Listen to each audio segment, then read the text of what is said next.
Does hydration really matter for singing though? Yes! But is this just something we talk about and then forget about and then we're fine anyways? No! No! No! No! No. Watch this.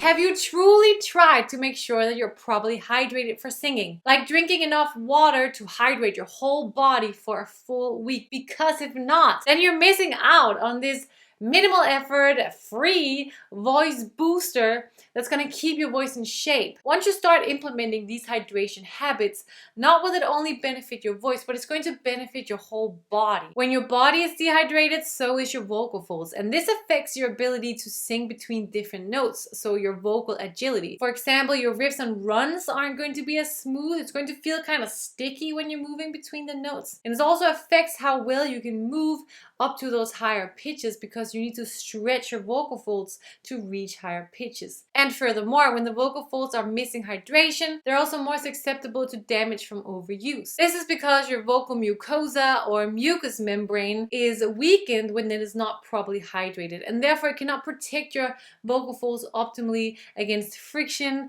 and outside particles. A very tangible example of this is to think of the mucous membrane that is so deliciously inside your nose, in that when it is weakened from dehydration, you actually get nosebleeds more often. And maybe you tried being in a dry climate and getting nosebleeds. So that's a very tangible example of how your mucous membrane protects your body. So if you feel that your voice is getting tired and strained when you sing, increasing your hydration level is definitely something that you should be doing. But it can't just be this one big glass of water when you remember it. It has to be a continuous effort that you do throughout the day for it to work. So let's look at some quick hydration habits that you can start doing right now to keep your voice in tip-top shape.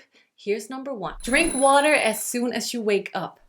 To get my water in from the get-go, I always have a glass of water or my water bottle right next to me on my bedside table, and as soon as I wake up, I chuck it, just getting right into it. I notice that I'm usually the least hydrated in the morning, and if I don't get water in right away, it will be a while before I get to the breakfast table, and there's so many distractions at that table in the morning, you know, that you can forget to drink your water. And for me, what would happen is that I would get to my first voice lesson, my first teaching of the day, and I wouldn't have had very much water, and that's just a no-go if you're going to be singing all day. And drinking a glass of water in the morning actually doesn't just benefit your voice. It's been proven that drinking a glass of water in the morning, it boosts your metabolism and improves your energy levels. So it's just a no-brainer. Get that water when you wake up. Number 2, monitor the color of your urine. Yeah, urine is better than pee, right? Sounds a little bit more serious and less gross.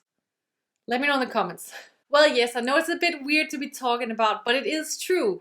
If you catch your pee being the color of apple juice or beer, then you're not getting enough fluids. So the color tone that we're going for here is like a light yellow or a straw yellow, which I've heard the professionals call it. So just make it a habit to peep inside that toilet bowl and check the color. It's actually one of the best habits that you can have because it's an instant reminder that you need to drink more fluids. And then the kicker is just to then do it. And this actually brings me to habit number 3, which is to always carry a water bottle with you. So by this I don't mean like carrying it around everywhere, but in all honesty, it really has helped me when I started filling up my water bottle and having it near me, even around the house, because it just happens so often that I'm thinking, ooh, I should be drinking some water, and then I go to the kitchen to get some, and then I get distracted and there's a million things that I want to do, and then I forget. Or I will be sitting down working and I'm thinking, I should drink some water, and then if I don't have the water bottle right next to me, I won't drink it because I'm like in the groove of working. So it really helps me just having it here,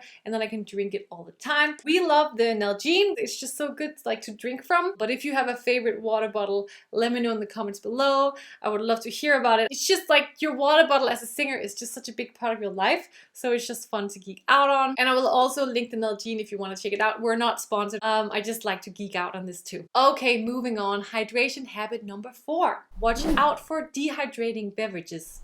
You have probably heard how drinking salt water only makes you more thirsty and that it dehydrates you, depending on the level of salt, of course. And it is actually the same with caffeinated drinks, sugary drinks, and alcoholic drinks.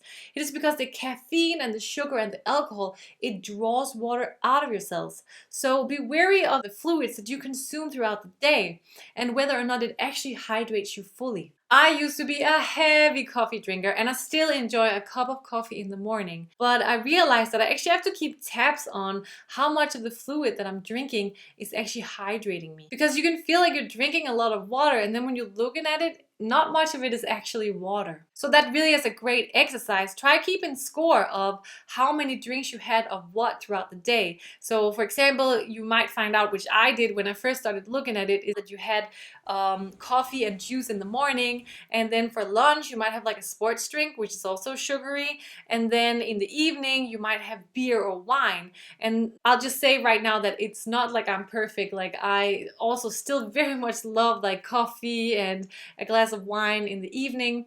And what I've tried to do to make sure that I'm still getting hydrated is that if I have a glass of wine, I'll just make sure that I have several glasses of water with it. I'm not trying to ruin your life here. That is not my goal. I'm just trying to say that if you find out that you're consuming a lot of coffee and sugary drinks and alcoholic beverages, then just add some water to that diet and up your hydration levels. Number 5, find out how much water you should actually be drinking. So the standard we all hear is to drink 6 to 8 glasses of water a day, but there's a big difference between how much little old me, who's 170 and not working out that often, should drink compared to someone like The Rock, who's almost 2 meters and probably working out all the time. We all need to hydrate differently depending on our size, gender, level of activity, and whatever else we consume on a given day. And to figure out what the magic number is, you can use a hydration calculator. I've linked to one below this video, and you just go through 4 steps and then it tells you how you're doing. You might find out that you're already doing pretty good, or you might find out that you should drink a little bit more water. Speaking of water, let's have some. If you're thinking right now, oh no, so all I can drink for the rest of my life to hydrate is water, the answer is no.